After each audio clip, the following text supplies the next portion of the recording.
Yo, yo, yo! Welcome back to the MMA Short Show. As always, your boy, Steven Moustaris. And, one of the greatest things about, especially anticipated cards like UFC 309, it's always fun, to wait a couple days and just to see how the narrative changes, within fans. And, it's always cool, to have the internet point a lot of things out that some people might miss. Like if you're watching it at the bar, clearly you're not going to hear any of the audio. You'll probably miss a bunch of the stuff, might even miss a full fight.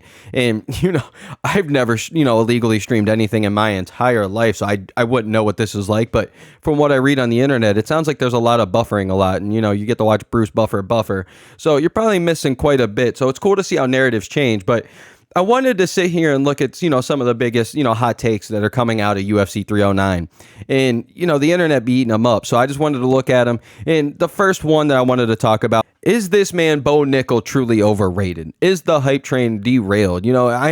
Before we get too crazy into it, I totally understand why people are hating on the fight and yelling and saying he's overrated. And before we get too crazy into it, man, I understand why, but it just kind of reminds me real quick of, Paddy Pimblett. Before we get too wild on the man and start hating on him, and if we look at Paddy's got way more experience. So for, Bo Nickal, for a 7th MMA fight, professional MMA fight, to go out there and have a weird performance against, such a weird stylistic matchup in Paul Craig, I just want to pump the brakes, because look at this man, Paddy Pimblett, like I'm saying, this man goes out there, has the worst performance ever against Jared Gordon, and then his next performance, after all the hate, after all the talk and all these, he goes out there and takes out Bobby Green, one of the most respected guys, one of the most game guys we've ever seen in the damn sport. So I really think it's all stylistic matchups. But what worried me watching it Saturday is if you're going up against Paul Craig with all the fear in the world of his grappling, and the thing that brought you to this dance is your Division I wrestling, pedigree, and you're afraid to use it, it just, it really scares me, man. Because forget the Hamzats, forget the DDPs, forget the Izzies.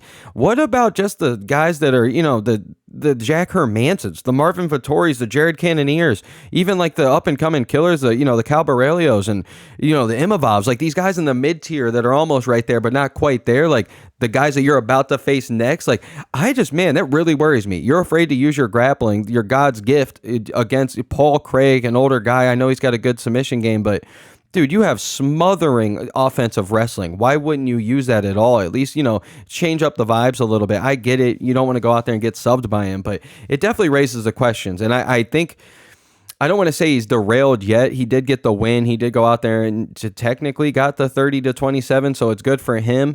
But I just think we need to pump the brakes. We have learned about this so many times. How many guys are we going to watch that are hype trains that never quite get there, or maybe are just pressed a little too fast? Like, look at Darren Till. The man's about to box Tommy fucking Fury this weekend or whatever.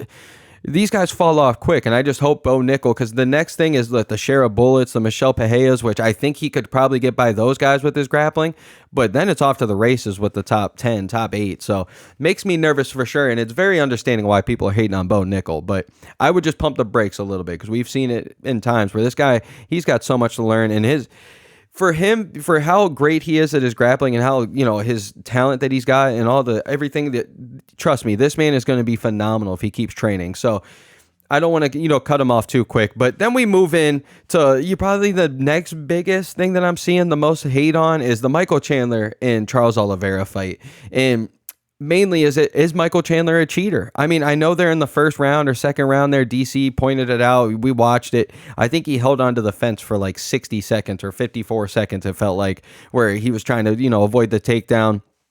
And this is where it gets weird, man, because I know there was some glove grabbing, and I know clearly in the 5th round, like we all witnessed, when he goes out there and actually kind of shocks and rocks this man, Charles Oliveira, and I think he right in front of no-nonsense Keith Peterson, funny nickname, right in front of him, hitting him in the back of the head 40 straight times with the forearm, the punches, the elbows. Like, it's truly impressive that Charles Oliveira even lived through that. But this is where we kind of got to get, I don't want to hate on Michael Chandler too much, even though if you ask Dustin Poirier, he's been talking about forever how big of a cheater this man is. And if you guys remind, like, how dirty he is as well, like, if you guys remember in their fight in that last round when Charles is over him and he's like spitting, like literally launching the blood out of his nose into Dustin's face, like, it was gruesome. I'm not going to put it on here. If you guys want to go watch it, you can. But there is out there that he is a cheater, he is dirty and all these things, but at the same time, this comes down to the refs, man. As a fighter, you're supposed to go out there and just do your job. If they're not going to stop you from grabbing the fence or take a point or, do anything to make you not want to do it again,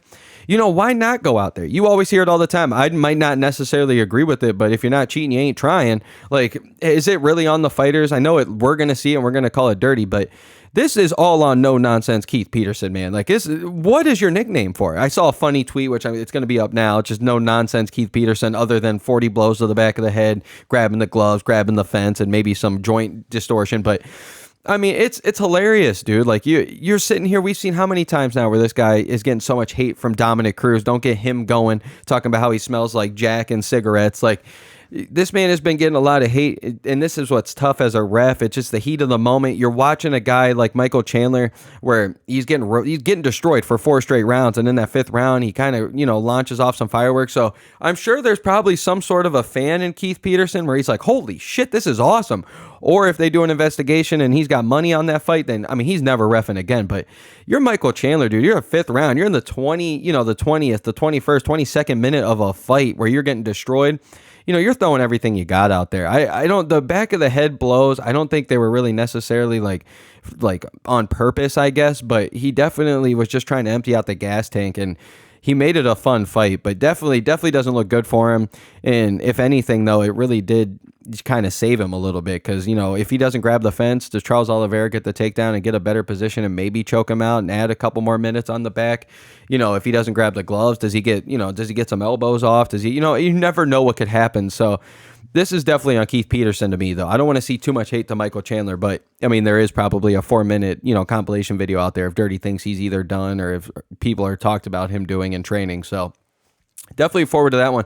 But, to stick with the fight still, to keep talking about it, the other thing I just wanted to talk about, as impressive, as Charles Oliveira was, man, it just makes you wonder, does he have enough to beat Islam? That was one of my number one questions going into this fight. Like, if this really is the number one contenders match, as it's supposedly, pressed, I just don't know if either of these guys can beat, Islam, but nobody can deny it. If that first 4-round Charles Oliveira, that fight, or when he beat Beneil Dariush, if any of the last few years that we've seen this man, if that version of him comes out in the version that we saw against Dustin Poirier or Volkanovski the first time around with Islam, I mean, it could be a really good fight, so I'm looking forward to that. But, Charles Oliveira, shouts out to the man. He just keeps getting better and better. And the last thing I want to talk about with that fight, it's kind of my own little take, I guess, but can you guys name another fight? Like, I'm asking you guys, can you guys name another fighter that has ever lost like Michael Chandler does, but you almost don't feel like he lost coming into the fight?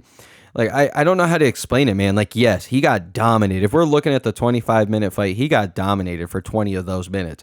But that last few minutes there in that 5th round, he makes it fun. When he loses to Gaethje, he makes it fun. When he loses to Dustin Poirier, he makes it fun. When he lost to Charles Oliveira twice, he makes it fun. If you've ever watched any of his Bellator fights or Strikeforce fights or whatever that he's been a part of in any other organization in his long career, they're always fun when he loses. So, I mean, say what you will about the guy, but the only guy I can even think of is almost like Nate Diaz, where, if he's losing, he's getting beat by Benson Henderson, guess what? He's throwing middle fingers up left and right. Oh, he's losing to Leon Edwards. Guess what? At least he rocked him and had him on Queer Street before that last second. Like, maybe he didn't finish it, but, even the Jorge Masvidal fight, like, he's getting his booty beat, but, towards the end, everybody's sitting there like, oh, he was coming back. Jorge was starting to fade. That's when Nate Diaz starts taking over. So, even the Jake Paul fight, I mean, that was fun too. There's nothing, and even with the Jorge Masvidal boxing, like anything that Nate Diaz does, so that might be the very only other guy that on a consistent basis can lose. But shouts out to the man, because Michael Chandler, if you take that 5th round away, he arguing, he never getting that Conor fight. He's never getting another big fight again, most likely at 38 years old. 2-year layoff. I mean, it just hurts to see, man. But shouts out to the guy. He did save his career and save whatever last little bit of fight hope that he has with Conor, maybe with that last round. Because if you're Conor, you want to take that fight. You can win that fight. Why wouldn't you take that fight? So, and then this brings me into my last little bit that I want to talk about. And the first one I want to get into, it's not necessarily a question, but, I think everybody in the world kind of felt this way, or at least, that have been following the sport in the MMA world. when we see Stipe Miocic go out there and announce that he's retiring and it's just something quick and we don't have a video package for him, we don't have any send-off for him, and then a couple months ago, we get to see Carla Esparza she's on the undercard, gets a whole video package. Joe Rogan's crying, telling her that, like, congrats on your career and sad for her to retire. Like, guys, what are we doing? What are we do? Such a legend, the most decorated UFC champ. No matter what you want to say, if he's the GOAT or not, he's the most decorated UFC champ in heavyweight they've ever had. Most title defenses, everything. And this man, you don't get anything. And they knew he was going to retire, so don't give me any of that. Like, cool, he wants to retire, he wants to go out that way, but I don't care, man. Make some video package up for him. Show it, or don't do it for anybody. I just don't like how they're picking and choosing, and these legends that we see just get to, like how many of our legends? Anderson Silva retired, I'm pretty sure, during COVID. Didn't get any love. Like, it's just sad to see Jim Miller even going out there and doing his thing, and he's going to retire here soon, so I hope he gets some love, but I don't understand how they pick and choose who gets love and not. And I know Stipe hasn't always been the best at taking these fights, but come on, man. Come on, man, make it right. Especially as fans, we want to see this for these guys. They put everything on the line for you, made all this money for you guys. Like, come on now, respect the dude. I know he just got his ass beat, but and this brings me into my my question. Everybody I've seen out there, oh, John Jones, he beat the shit out of Stipe, cool, but Stipe's 90 years old. Like, here's the question. Was John Jones' performance that good, or was Stipe just that old? And I mean, you're going to ask me, I'm going to say John Jones was just that damn good. Like, we saw the stats out there. I think he landed either the highest percentage of, strikes ever. Like, I think he landed 80-something% of his strikes in a heavyweight fight, or like the third most in UFC history or something like that. I think he just goes out there and absolutely just puts on an absolute clinic on these guys and studies them so well and knows exactly what they're going to do before they even do it. I mean, we saw it against Gus. We've seen it against DC. We see it against Ciryl Gane.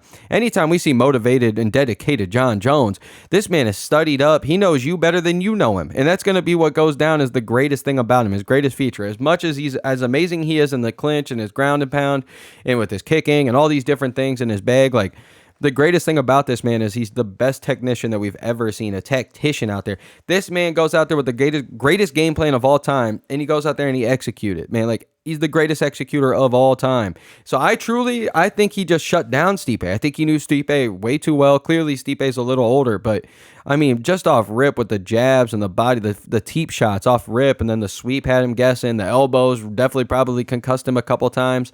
Like, truly, all in all, man, I really think it's more so. I think it's like 95% that John Jones is just that good. And 42-year-old Stipe, out for 2 years, whatever, like, just got shut out, man. Because I truly think against anybody else out there tonight other than Tom Aspinall, I think he would have looked good. And look at Jim Miller. This dude, how old is Jim Miller now? How old have we been seeing DC and everybody stay around? Like, I truly don't think it's age half the time. I just think if you go out there and you get beat and you're that old, that they get to sit there and say, like, hey, you're that old. But hey, Stipe took some years. It's not like he just got knocked out by Francis a month ago. So that's just my opinion. You guys let me know. As always, UFC 309 was amazing. I had such a great time watching it as a John Jones fan, clearly. But you guys let me know how it goes, and let me know if you guys been liking if you guys are still watching this, by the way, you guys are the ones. But if you guys like the little UFC, 5, clips I've been putting up of like my gaming, let me know, because I have a bunch of those that are just fun. So as always, your boy. Let's get it, baby.